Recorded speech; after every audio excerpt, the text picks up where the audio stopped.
Welcome to EMELAC online tutorial. Now before us is this interesting quadratic graph question, and it reads that draw a graph of 2x raised to 2 minus 11x plus 12 equals 0 for the values of x from -1 to 6, and we are told to use the graph to find y when x is 5.5.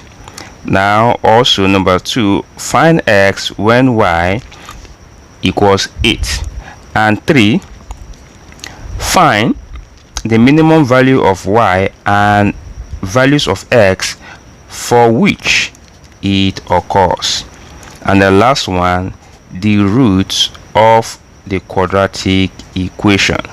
Okay, so how do you go about it? Now let's just get started. So the first thing we need to do here is to draw a table of contents. Now take note of this range of x, okay, and the quadratic expression here. Okay, this is how it's been drawn.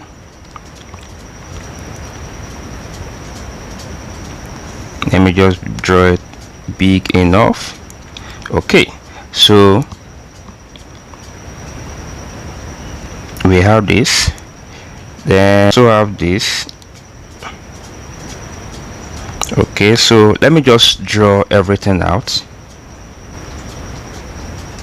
Okay, now you can see that on this row is the range of value of x, and this column here is the quadratic, and we will need to find the values of y that correspond to this range of x. Okay, so now here is how it's been done. What we just need to do here is to take the value of x, okay, plug it into x here, then wherever your value is, then you write it inside this box. Okay, so let's get started. Let us take -1 first. So when x is -1, then we have that 2x squared then equals 2 into -1 raised to 2. Now this gives us 2 times 1, giving us 2. So here we have 2. So when x is 0, which is this, we have that 2 into 0 raised to 2, which gives us 2 times 0, giving us 0. So here you have 0. So for x equals 1, which is this, we have that 2 into 1 raised to 2, which gives us 2 times 1, giving us 2. So then you use this approach, you know, in dealing with all. So that for 12 here, all you just need to do is to just write plus 12 throughout, or you can just write 12, okay, throughout. And why? And that's because 12 has 12 does not contain the x variable. Okay, so there's nothing to plug in. So let me now write the values of the 2x squared and -11x. So here you have it.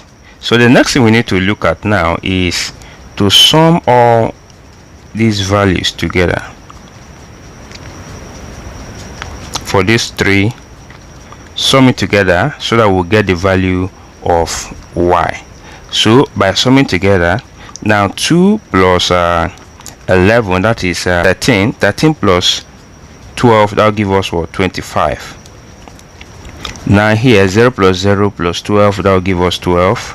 And same thing here, when we calculate, this should give us 3. This should give us -2. This should give us -3. This should give us 0. This should give us 7 and 18. We've gotten the values of y, okay, which correspond to the range of x from -1 to 6. Okay, so all we just need to do now is to plot the value of x, okay, against the values of y. All right, so that is the next thing we need to do, and we'll be coming up with our graph. So at this point now, let us now draw our graph. Okay, take note that the vertical axis will be for y and the horizontal axis will be for x. Okay, now but before that, now take note of something. The negative value of x is just this -1. That is, we only have 1. Okay, so but the positive value actually takes a bigger range. Okay, so that means if we are to draw our axis, let me take from here down. Okay, so and for y, I guess I am having just these negative values. Okay, -2 and -3. Okay, so definitely I don't have much value for negative axis, negative y axis, so I can just draw my graph somewhere, my axis somewhere around here. Okay, all right, so now let us take note for x. Take note that here start with our 0. This is our 0, so let's take this for 1, take this for 2, 3, 4, 5 and 6, and here -1, -2. Okay, now why did I choose this axis? You can see that for the x-axis, now I assume from here to here is 1 centimeter. Okay, and you can see that the interval between between 0 and 1 is 1. Okay, and between 1 and 2 is also 1. So which means that for x-axis, 1 centimeter equals 1 unit. Okay, all right, now let's do for y. Let's take that for y. Then for y, you can see that the maximum for y here, for the positive value, is 25. Okay, and the minimum here, okay, is -3. Okay, so I will want to take 2 centimeter, that is from this point to this point, which is 2 centimeter, for 5 units. Okay, so I'll be saying this is 5 here, this is 10, this is 15, this is 20, and this is 25. Okay, all right, so this is for the positive axis, and for the negative axis here, we take this as -5, then -10.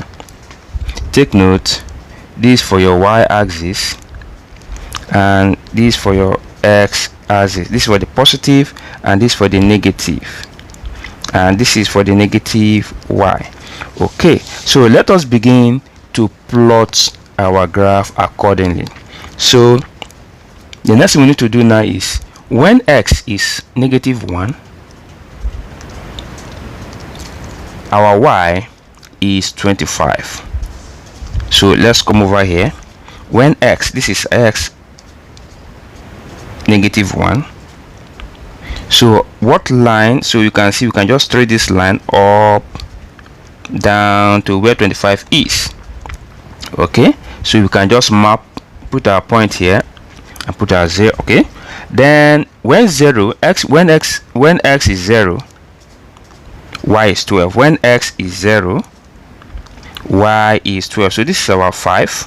Oh, sorry, I forgot to show you something. Let me zoom out. Okay, so at this point I want to show you something very this is the part most students tends to miss and misunderstand. Now it's important that you know that, now we know that from here down to this point is 1 centimeter. Okay, which is 1 unit, which means from this point to this point is 1 centimeter, okay, having an interval of 1. All right, so what does that imply? Now it implies that one of this line here, from you can see how many lines we have before 1. We have 1, 2, 3, 4, then 5. Okay, so it means that we take this range which is 1, okay, from 0. Now divide it by the number of lines, that is 1, 2, 3, 4, and 5. Now this gives us what? 0.2, which means that one of this line is 0.2, this one 0.2, 0.2, 0.2, and this is also 0.2. so you can see 0.2 times 5 will give us 1. So in the next line here, this becomes 1.2, 1.4, 1.6, 1.8, then 2.0. You need to understand that. Likewise, for the y-axis, we follow the same pattern. How many lines do we have before this 5? From 0 we have, this is 1, 2, 3, 4, 5, 6, 7, 8, 9, and 10. Okay, so that implies that this 5 now divided by 10, which gives us what? 0.5. so it implies that one of this line here is 0.5, 0.5, 0.5, 0.5 down till so, and when you calculate, you dare to see that 2 of this line sums up to give you 1, 2 of this line 1, so this is 1, 2, then the next one 3, then this is 4, and this is 5. Okay, so that is how you can read the table and get it accurately. All right, so let us get back to our graph. So when x is 0, then y is 12. So here we come in, this is 10, this is 11, and this is 12. So we'll mark here. Then the next one, when x is 1, y is 3. When x is 1, then y is 3. This should give us 1, 2, and 3. So here you have it. So for the next one, when x is 2, y is -2. So this is 2 here. Then for our y, you will have it around here. Then 3, you have -3. Since this is 2 here, then 3 will be here. Then 4 is 0. So here is your 0. Then 5 is 7. Now this is our 5. Then for our 7, we have, this is 6, and this is 7. This should be around here. Okay, so this should be here.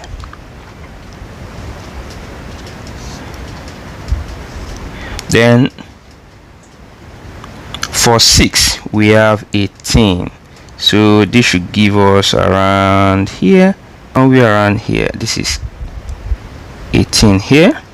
Okay, so here are the points. So all we just need to do now is to draw the graph. So you can just sketch.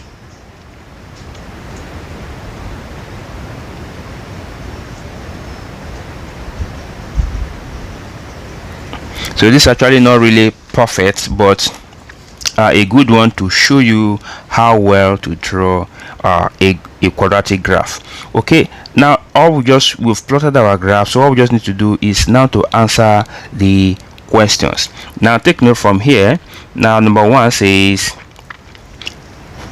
use your graph to find y when x is 5.5. okay, so how then do we go about that? So when x is 5.5, which is this, I've actually done that here. Now the corresponding value of y, if you can trace this red line up then down, you can see around here. And if I should zoom, now this should be 11. Now this is 11. So when x is 5.5, y is 11. So we can write that here, that y equals 11. Okay, so the next one now is number 2. Find x when y is 8. So for y to be 8, which means this is our 5 here, now this will be 6, now this will be 7, and this will be 8. So let's just draw a straight line.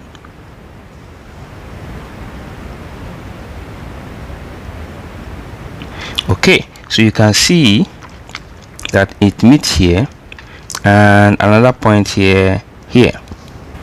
So you can just trace this line down here, okay, and trace this one also down here.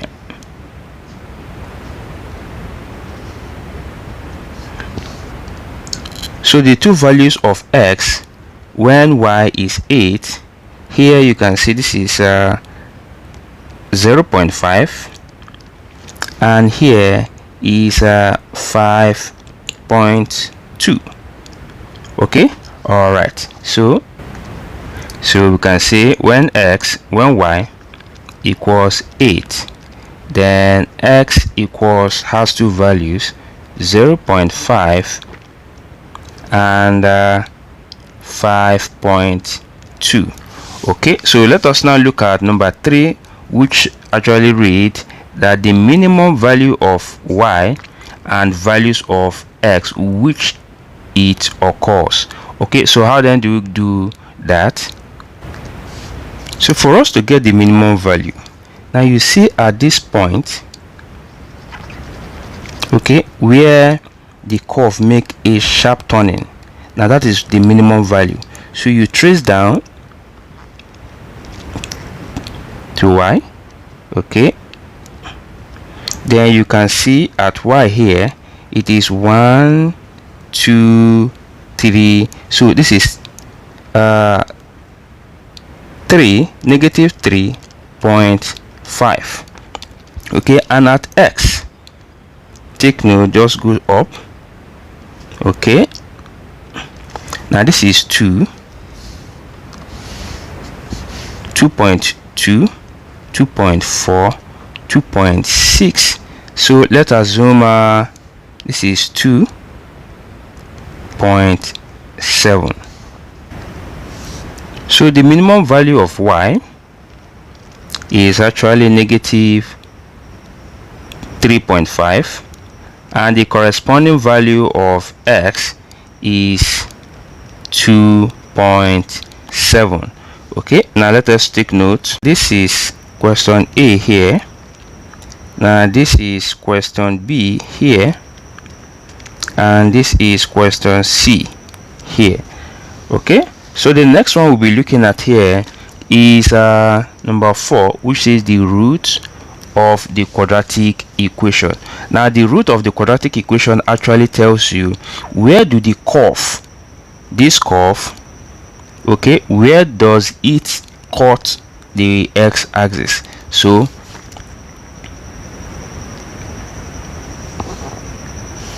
now if you look closely, you will see that it's cut here and it also cut here. So at this point, let's say this is 1, 1.2, 1.4, so a bit above 1.4. so let us say this is 1.5 and at 4. so these are the two roots of the equation. So the root of the equation here is x equals 1.5 and 4.